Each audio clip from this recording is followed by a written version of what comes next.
Now, I told you a lot about my life leading up to that call to ministry, so you know some of the good, you know some of the bad, and you know the downright ugly. And throughout life, there are times we're called to kind of stop and reflect on the direction of our lives. Some do that on New Year's Eve, don't they? How many of you make New Year's resolutions or set goals? I quit that. They don't keep them. Some do it on their birthdays. That's a good time to stop and reflect. Some do it at what we term kind of midlife. I won't ask how many of you were there. But one of the most significant times that happened for me was when I took a course that a friend of mine was teaching. It was called The 7 Habits of Highly Effective People. It was written by Stephen Covey. Anybody else ever taken that course? That's a great course. It's actually founded on Christian principle. But one of the exercises that it has you do is to write a mission statement for your life. And you start working at that mission statement by considering what you want people to say at your funeral. Yeah. And it asks the question, what do you want them to say about you? And yeah, you're probably a whole lot holier than I am. But my thoughts went immediately to who might actually be at my funeral. And all of a sudden, the answer to that question became very clear. I want the second half of my life to be so much better than the first that people will have to recognize Jesus Christ in me. Because I know who I was before. There's no doubt about that. I don't know what yours might be, but I'd encourage you to consider that question. Now, my statement comes right out of Psalm 90. That's the principle behind it. That's the psalm we're going to be meditating on today. And the psalmist cries out, "Teach us to number our days aright, that we may gain a heart of wisdom." It's entirely possible that he wrote that plea after the most epic failure of his life, a time when life as he knew it and the future that he expected looked irredeemable. Now, his name is Moses. This is his story. You know parts of it, don't you? He was born into slavery. He's destined for greatness. His parents were slaves in Egypt at a time when Pharaoh had ordered that all Hebrew baby boys were to be thrown into the Nile because the Hebrews were a prolific people and Egypt had become afraid of the sheer number of them. Now, Moses' parents hid him for 3 months, and there's some suggestion that maybe they knew there was something special about him. Not that every child isn't precious and special, but can you imagine the desperation of living under that edict and trying to find a way to save your child? And so often we look at these stories as if they're just flat cardboard, but these are real people who lived and faced these terrible, terrible situations. Now, there's a suggestion in my commentaries that God himself gave Moses' mother a solution. And again, you know part of the story. She crafts a basket of papyrus, and she coats it with tar and pitch. Now, those are common shipbuilding materials of the day, and she puts Moses in it. Now, the reason the scholars believe the solution came from God is because the Hebrew word that's used for basket is only used in one other place in Scripture. You know it. It's in Genesis 6. Do you remember what that story is? Noah, I want you to build me an ark. What's an ark? It's a vehicle, a boat that was intended to deliver Noah's entire family safely through the flood. Now, whether God brought that story to Moses' parents' minds, because somehow, you know that's how he works, right? He calls Scripture to mind, and this is the way it walk in it. Or whether they simply heard from God, do this, we don't know. But this basket was intended to deliver Moses to safety, and it's done in obedience to the law. Now, his mother places the basket in reeds along the banks of the Nile, just where Pharaoh's daughter was known to come and bathe. And she comes and, of course, sees this ark basket, sends one of her attendants to get it, and the basket's open to reveal this crying baby boy, whom she rightly recognizes as one of the Hebrew children. And her heart is touched. She can't put him back in the water. She's got to do something with this child. And before she can even think too much about it, Moses' sister, who's just been very carefully stationed right there to watch, rises up, runs up to her, and she says, "Shall I go get one of the Hebrew women to nurse the baby for you?" "Yes, go." And Moses' sister scampers off to get her very own mother. Pharaoh's daughter places Moses in her arms and says, take this baby and nurse him for me, would you? And I'll pay you for that. Ladies, can you imagine a better job? Seriously. By the time Moses is weaned, probably at age 3 or 4, he has grown up among his family. He knows as much as a child can know, their stories, their faith. He knows his siblings, Aaron and Miriam, and these have become part of his life. They're going to become an even more important part later. Now, his mother takes him to Pharaoh's daughter, who adopts him. It's she who gives him the name Moses.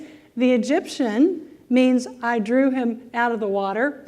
And the Hebrew sounds an awful lot like to draw out. Both words affirm Moses' destiny. Now, Exodus doesn't tell us a whole lot about Moses' upbringing from that point on. Luke tells us a little bit more. In Acts, he gives us the information that Moses was no ordinary child, which we've already heard, but he also writes that he was educated in all the wisdom of the Egyptians, that he was powerful in speech and action.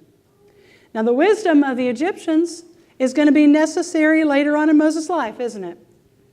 This is where you say yes. I knew you knew that. The Egyptians prided themselves on their linguistic abilities. And we have evidence of their written history as early as 3400 BCE, and Moses probably lived around 1600 BCE, so writing had existed in that culture for around 1800 years by the time Moses was born. As a member of the court, he would certainly have known how to write. Does that make sense to you? All right, that's going to be a great help to him later on. You know what I'm talking about. We also know that Moses was aware that he was a Hebrew and that he cared deeply about the plight of his people. And that's going to get him in trouble. Exodus records that when he's 40 years old, having grown up in Egypt all this time, he sees an Egyptian overseer beating a Hebrew, one of his own people, and he goes to his defense. And this is deliberate. He looks all around him and he doesn't see anybody, and he kills the Egyptian and he buries him in the sand. Acts 7 adds something really interesting to this. It says that Moses thought that his own people would realize that God was using him to rescue them, but they did not. Sounds a lot like Jesus Christ, doesn't it? Yeah. At some point, Moses has realized that this is his purpose, to rescue his people, and we're not told when or how that happened. Perhaps it's talking with his family about the promises of God. But what we do know is that this desire has become the passion of his heart, and it's part of his character. He knows he wants to help his people. So the very next day, he comes upon 2 Hebrews who are fighting with each other. And when he tries to mediate, one of them challenges him, saying, "Who made you ruler and judge over us? Are you thinking of killing me as you killed that Egyptian?" And Moses is stunned, because now he knows that his actions have been seen, and Pharaoh tries to have him put to death, and he has to flee. And listen to what he leaves behind in Egypt. Every shred of hope, his purpose, his calling, and every bit of family, both Egyptian and Hebrews. Now, utterly alone, he flees to this place called Midian. Probably worn out, he sits down beside a well, and along come these 7 women. They're daughters of the same man, and they want to draw water, don't miss the wordplay there, and fill the troughs to water their father's flock. But some shepherds come along and attempt to drive them away. Guess who comes to their rescue?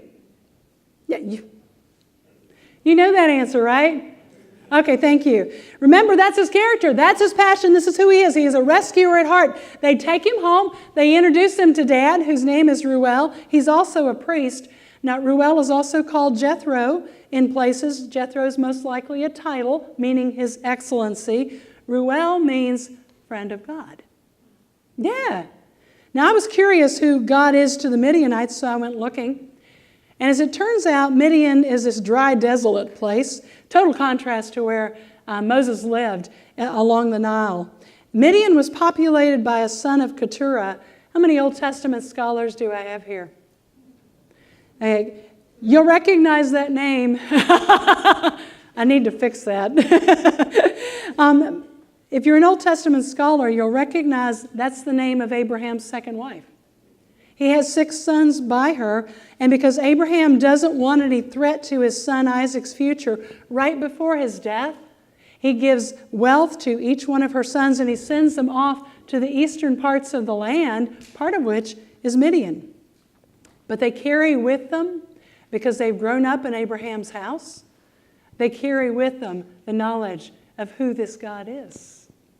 And so when Moses lands in this place, Midian, he lands right in a place where people know about God. Can you imagine? And he ends up in the household of a priest of God. Now, if you need to zone out for just a moment and kind of process that, you got about 20 seconds, because this is a Bible nerd thing. Because I see how good God is in this. Again, if you're a Bible nerd, you can listen, otherwise zone out. But it was a Midianite caravan that took Joseph to Egypt. He was sold into slavery, and the Midianite caravan took him to Egypt. Okay, and that's how the Hebrew nation ends up in Egypt. And then Jacob and his family are reunited with Joseph in Egypt. And now it's going to be the Midianites who Moses will live and travel with as he waits to lead the Hebrew nation back out of slavery to the home God's promised for them. There's redemption in every part of the story. Do you see it? Okay. If you don't and you've zoned out, come back. Because Moses doesn't know any of that yet. He has no idea. All he knows is he's landed in Midian. He's not where he grew up. This place is totally different, and he doesn't know anybody there yet. But Reuel offers his daughter to Zipporah to Moses in marriage. Now, this is how low Moses feels at this moment. He names their firstborn Gershom, which means I've become an alien in a foreign land. You hear that hopelessness? How'd you like to be named for that? I'm so grateful my parents didn't do that. Evidently, he begins to recognize God's providence after a while, and he names his second son with a little bit more hope. Eliezer means my father's God was my helper. He saved me from the sword of Pharaoh. So things must be looking up by the time Eliezer is born. Now, Moses is going to live in that foreign land for 40 years, the same number of years that he lived in Egypt, in absolute contrast to the privileged life he had in Egypt. He becomes a sheep herder in the Sinai Peninsula, and his kids are going to grow up there. He's going to live the life of a nomadic nobody rather than the life of the prince. And most likely, the only rescuing he does is of dumb sheep. Can you imagine how he must feel? Can you see the hopelessness in his situation? From these auspicious beginnings to this. Now, if you'll take out that bulletin insert, and I hope you got a bulletin insert this week, you'll find there Psalm 90. If by any chance you don't have one, you can pull out one of those Bibles in front of you. Turn it to Psalm 90. Who's the author? Moses, termed the man of God. This is most likely the oldest of all of the Psalms that we know. And scholars are not just exactly sure when Moses wrote it. Now, I think, and this is Deborah think, that it's during this time period. Because right around the time that Moses had been living in the desert for 40 years, that would make him about 80 years old at the time. And Moses has learned a lot during this time. He starts this psalm off saying, Lord, you've been our dwelling place throughout all generations. Dwelling place can be translated as home. And if you stop and think what that would mean for Moses, no matter where he went, no matter where the Hebrew nation went, or where we go for that matter, God is our home. He is our sense of eternal security in that place of belonging. Now, as Moses writes this next part, I wonder if he was thinking of that one day when everything changed. And he writes of the brevity of human life, and he says, God, you know our secret sins. And I wonder there if he was thinking back to that Egyptian that he buried in the sand. And he cries out, relent! How long will it be? Your wrath is as great as the fear that is due you. And it appears that Moses has been living with the belief that God is angry with him for 40 years. Have you ever felt like God was angry with you? Yeah. That's how Moses feels. Can you imagine 40 years of it? Not meant to. Not meant to. to the language he uses, because maybe you've felt like this. All our days pass away under your wrath. We finish our years with a moan. The length of our days is 70 years, or 80 if we have the strength. Yet their span is but trouble and sorrow, for they quickly pass and we fly away. And he pleads with everyone who will read this later. That's us, and I'm sure he has no idea how many people are going to read this later. Teach us to number our days aright, that we may gain a heart of wisdom. Don't you waste a moment. Think about how short life is and live it accordingly. Amen. Now, I think that this may be a turning point for Moses. He begins to ask for all those things he's longed for. Satisfy us in the morning with your unfailing love. Make us glad for as many years as you've afflicted us. May your deeds be shown to your servants, your splendor to your children. May the favor of the Lord our God rest on it. And he finishes with what I believe has been uppermost in his mind all these years. Establish the work of our hands. Establish the work of our hands, God, because he knows he was created for more. He knows there's more to life. God, please establish the work of these hands. Don't let me live for nothing, wondering all of my days if only God established the work of my hands. It's probably not too long after this that Moses is taking his sheep out through this land that he knows very well by now, when he sees something he's never seen. There's a bush on fire, and it's not being burned up. And as he goes to examine it, he hears a voice he's never heard but somehow knows. Moses, take off your sandals. This is holy ground. And this place, it's been a prison of punishment, a place of no hope, a place of no future, becomes a sanctuary where Moses meets with the God who has never left him, the God who still has purpose for him. A purpose that will match that desire and the passion of his heart to deliver and to rescue, the very purpose for which he was born. Now, what does that mean for us? There's several lessons that we can draw from it. That no matter how old we are, God's purposes and his plans still beckon. Moses is 80. Most of you aren't beyond that. No matter how old we are, his plans and his purpose still beckon. Do I need to say that again? Did you get it? Okay. He has placed desires and passions in our heart, within our characters, to match the purposes that he has for each of us. He's also placed giftings in each one of us, those things that are meant to be used, and we will be happiest when they are. That when we think perhaps we're at a dead end, God is already there. He's already prepared the way. He's already put people in place to help us. We can hear that God is faithful to forgive us when we ask, and that sometimes we might mistake times of preparation for God's anger. There's probably half a dozen other things that we can learn from this passage. Now, I want to say to you this morning that God is faithful to bring to completion all that he has begun. You may be sitting here this morning thinking that life has passed you by, but while there is life and breath in you, God still has plans for you. He still has purposes for you, and the only way you're going to miss out on those purposes is not to step into them when he beckons. And that doesn't matter what's happened in our past, thanks be to God. The only way it's going to stop is if we refuse to step into those things. Now, we're going to take just a few minutes, and I want to give you time to meditate on this psalm, or if some of you learn in a different way, there's a picture on the front that you may want to stop and meditate on. That's holy ground.